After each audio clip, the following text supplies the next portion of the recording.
Profesor Flórez, acaba de publicarse la sexta edición de la obra Farmacología Humana que usted dirige, un clásico en esta disciplina. ¿Qué aspectos destaca como diferenciadores de esta edición frente a las anteriores? Diferenciadores sería un poco difícil, porque el hecho de haber llegado a la sexta edición quiere decir que la línea que hemos seguido en toda la trayectoria de esta obra, desde el año 87, es aceptada. De todos modos, claro, toda nueva edición, ¿qué significa? Pues significa sobre todo un proceso de actualización, porque en el campo de la farmacología 5 años son muchos, 5 o 6 años son muchos, nuevos medicamentos, nuevos conocimientos en los mecanismos, en los procesos por los que los medicamentos actúan. Todo eso significa una ardua labor de actualización que cada autor de los distintos capítulos, lógicamente, ha tenido que hacer. Pero, por otra parte, lo que hemos aprendido también es a poder resumir un poco más la información, hacerla más asequible, no perder en profundidad, pero sí en el modo de explicar las cosas. También ciertas mejorías tipográficas, todo eso condiciona que en este momento esta nueva edición sea una nueva edición igualmente de profunda, pero quizá más manejable. Entre otros aspectos, en farmacología humana se estudia la conducta social habitual de consumo de los fármacos. ¿Cómo cree que ha evolucionado y en qué momento nos encontramos? Nos encontramos en un momento en que, por una parte, todo el mundo depende del medicamento. Hay una fe absoluta o casi absoluta en el medicamento. Por otra parte, también hay una tendencia a utilizar nuevos métodos o nuevas modas terapéuticas, la nueva medicina, todas estas cosas. Entonces, hay un problema de fiabilidad.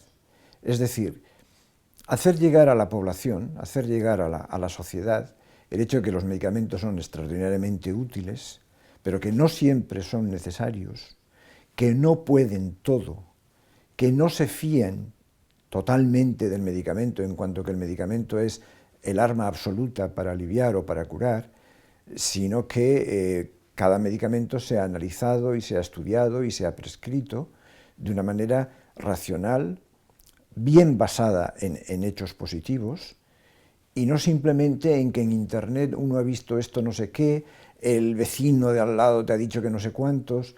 Es decir, el medicamento es extraordinariamente útil, pero cuando se lo utiliza, cuando se debe utilizar, prescrito por quien conoce cuándo hay que prescribir y utilizado de una manera racional. Y eso es algo en lo que la relación médico-enfermo exige. Es decir, que cuando un médico prescribe no se limita a escribir un producto, sino que tiene que explicar hasta dónde se puede llegar con él, cómo se debe utilizar, en qué condiciones es útil. Y eso, entre el médico y el propio farmacéutico, que también aporta sus conocimientos, es cuando entonces el medicamento es realmente útil y seguro. A la hora de realizar estos estudios y revisiones, ¿cuál es su principal fuente de inspiración o de motivación? A ver, aquí hay, por un lado, la inspiración es el conocimiento.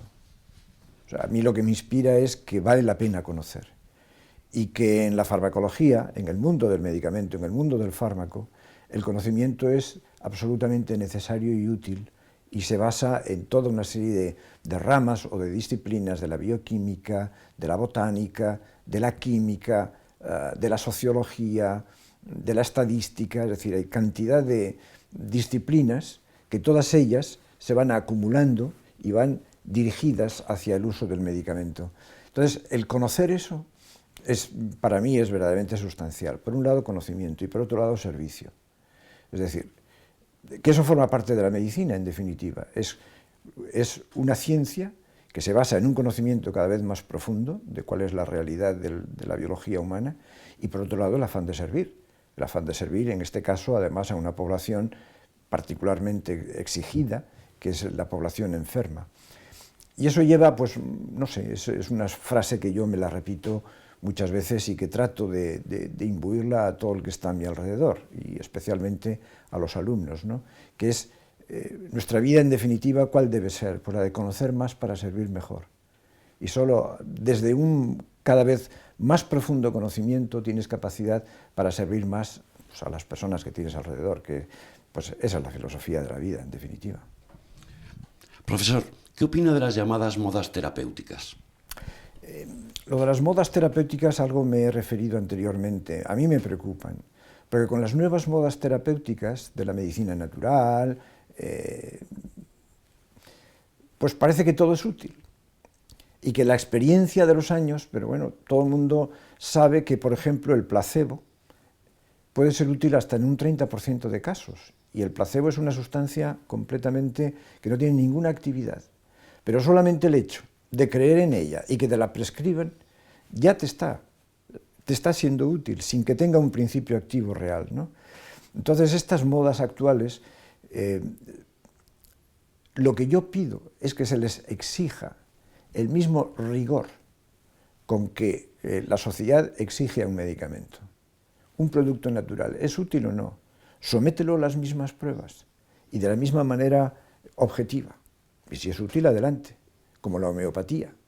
Los productos homeopáticos, que ahora también están tan de moda, ¿no? Lo que yo pido es que se basen en las mismas pruebas objetivas, claras, a veces largas, difíciles, que exigimos para un medicamento nuevo. Porque la regulación para un medicamento nuevo es tremenda, y me parece muy bien, porque es lo que te da seguridad de que es eficaz y de que es seguro. Bueno, pues yo quiero eficacia y seguridad. Y no solamente que me digan, no, en definitiva, no sabemos si sirve, pero mal no te va a hacer. Eso no es justo, ¿no? Entonces yo pido que la sociedad sea responsable en ese sentido. ¿De qué manera diría que su trabajo ha contribuido a la implantación en España de la disciplina de la farmacología? Bueno, yo y otros muchos, ¿no? Pero sinceramente creo que de los años 60, 70, hubo una modificación sustancial en la farmacología española.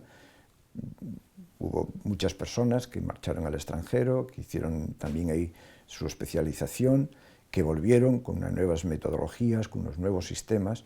Yo creo que realmente modernizamos, o yo contribuí, con otros muchos, a modernizar la enseñanza de la farmacología, a hacerla, por un lado, más profunda, por otro lado, más asequible, más directa, con una visión más clara de lo que tiene que ser la ciencia, por un lado, y la ciencia aplicada al paciente, por otro.